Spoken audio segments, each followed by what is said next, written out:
আজকে আমি ঢ্যাঁড়স দিয়ে সিলে পাতা তেতো বানাবো। ঢ্যাঁড়স নিয়েছি আর এইখানে সিলে পাতা নিয়েছি। প্রথমে আমি কড়াইতে তেল দিয়ে ঢ্যাঁড়সটাকে ভেজে নেব।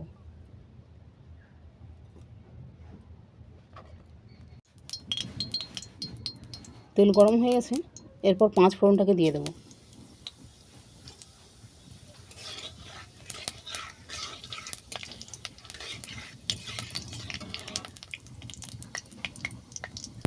ফোড়ন ভাজা হয়ে গেছে, ঢ্যাঁড়সটাকে তুলে দিচ্ছি।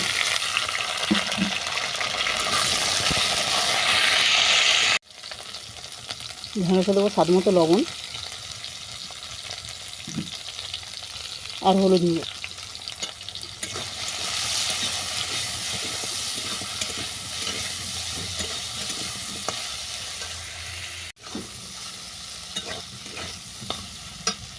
ঢ্যাঁড়স ভাজা হয়ে গেছে, এরপর দেবো সিলে পাতা বাটা।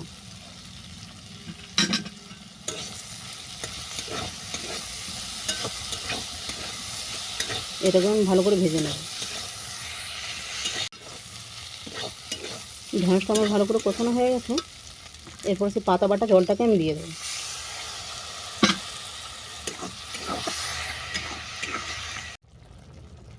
ঢ্যাঁড়সে আমি আর আলাদা করে জল দিচ্ছি না, কারণ ঢ্যাঁড়স অল্প জলেই সেদ্ধ হয়ে যায়। এরপর আমি এটাকে চাপা দিয়ে দেবো।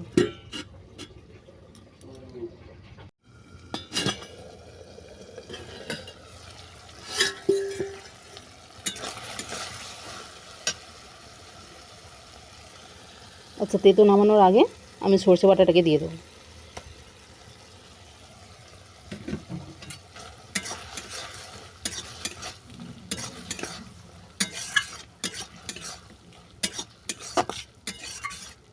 তেতোটা আমার হয়ে গেছে, এবার আমি এটাকে নামিয়ে নেব।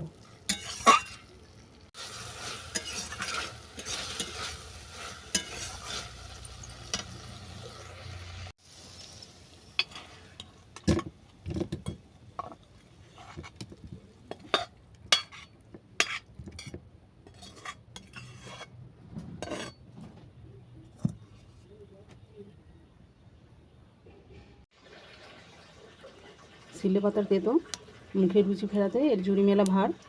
এইভাবে তোমরা বানিয়ে দেখতে পারো, আশা করি খারাপ লাগবে না।